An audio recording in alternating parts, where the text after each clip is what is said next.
Probably a few weeks ago, one of the questions that arose was, do you prefer an axe or a saw? And I went with the saw, and it's more of a personal preference for me, because I had that little accident with my axe when I hit my leg right here, nicked my leg. And of course I barely nicked it. I mean, if the whole weight of the axe would have came on there, I would have lost. Yeah, it wouldn't have been pretty.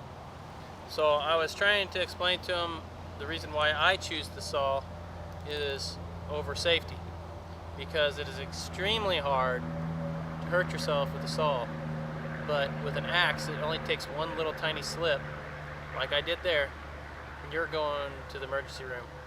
And I can tell you right now, it was just a nick. I mean, it went down probably 5/8 of an inch or so into the meat, but I wasn't walking, or it was pretty painful to walk. I definitely wouldn't have been able to walk out of the woods. Well, I probably would have done it, but you know what I'm trying to get at. Any more than just that little nick and it would have been a disaster. So anyway, I like to carry the Baco. Now this one's not called the Lapplander, this is like their pruning series. It's orange because I have a bad habit of laying things on the ground. You know, the Laplander's all green and the orange is fairly easy to see. So in the discussion, what came about was he said, or somebody did, I can't remember to be honest with you, that how am I going to split wood with the saw? And I said, well, you don't need an axe to do it, and today I'm here to show you how you can.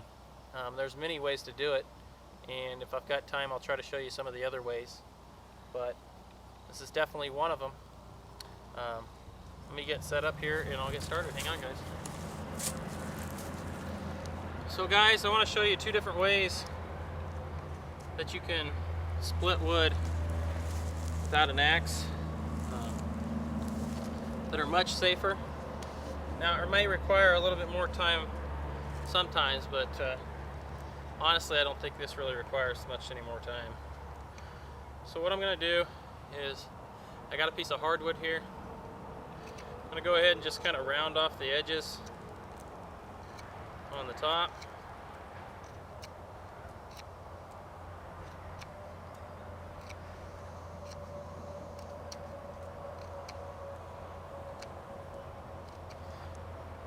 Just so it doesn't mushroom out, but it's a hardwood like I said.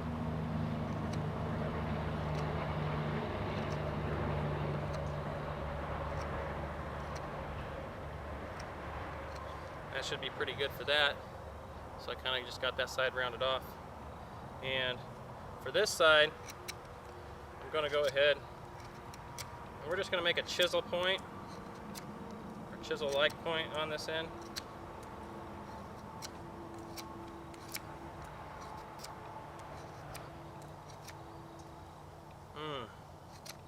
I think this is cherry I got right here.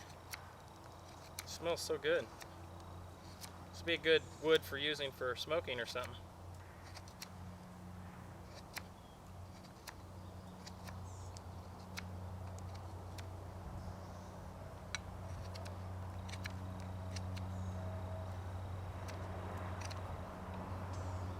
Flip it over, do the other side.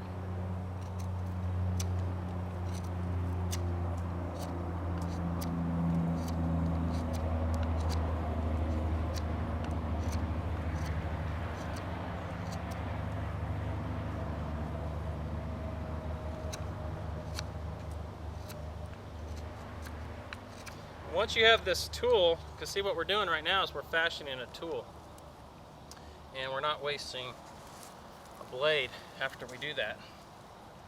So this is just a one-time deal. We use your knife once, you made a tool. Of course, until the tool breaks down on you, of course, then you just make another one.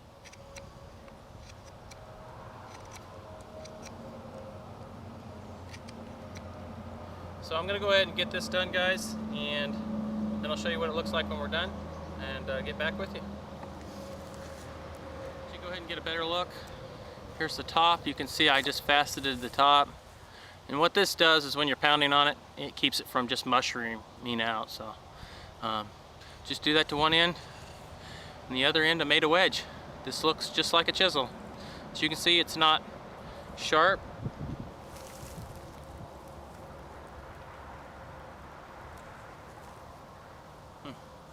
Sorry about that, guys. It's not perfectly sharp.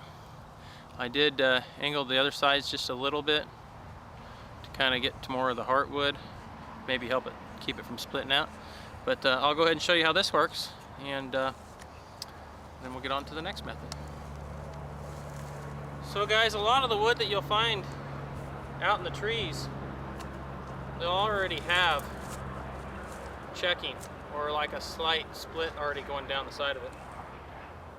So of course we can find those woods and just start with them. I'll go ahead and this is no different than splitting a stave, guys, for a bow or something. So I'm just going to put my foot on it down here, stick the wedge in here. I got a hardwood for a beater, stick it in the groove, and then just start splitting.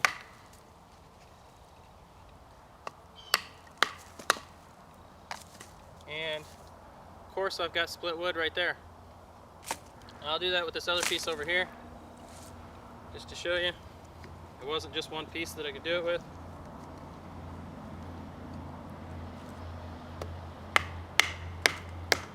Now you may want to go ahead and make you up a few of these wedges, because it is possible to get this wedge stuck in the branch, and then of course you'll need one more to get it out.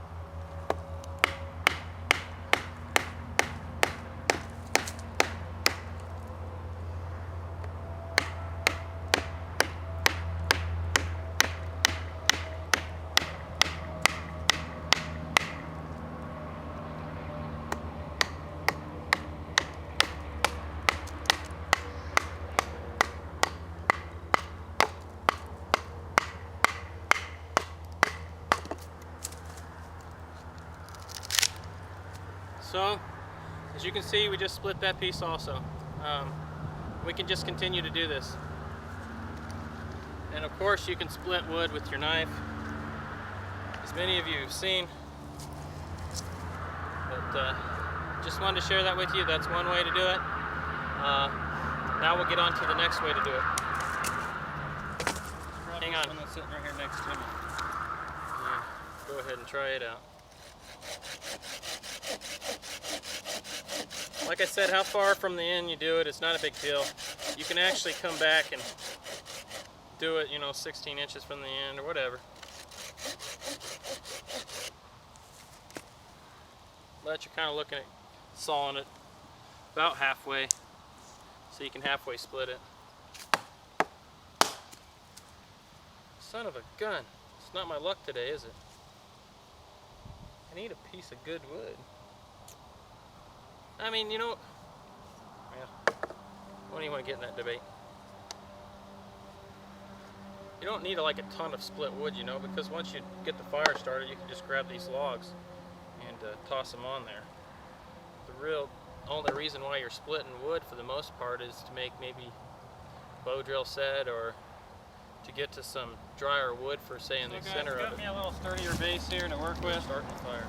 I'm going to go ahead and just cut part way down into the branch.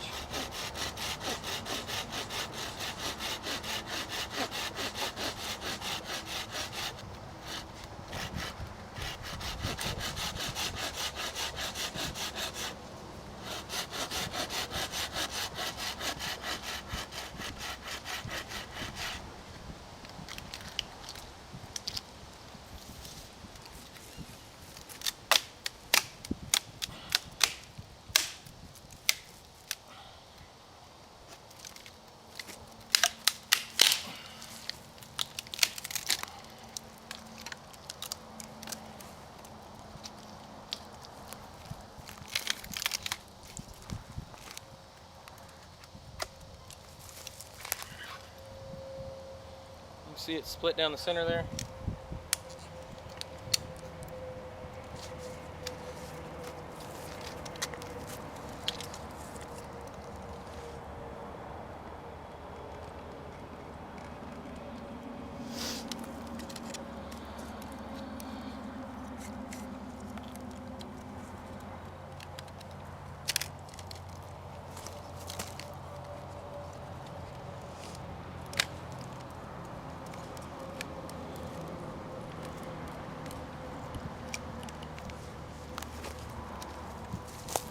So you guys can see I just jammed the split piece that I split off of there into there.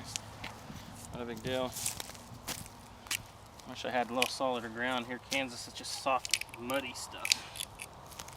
Works good for farming.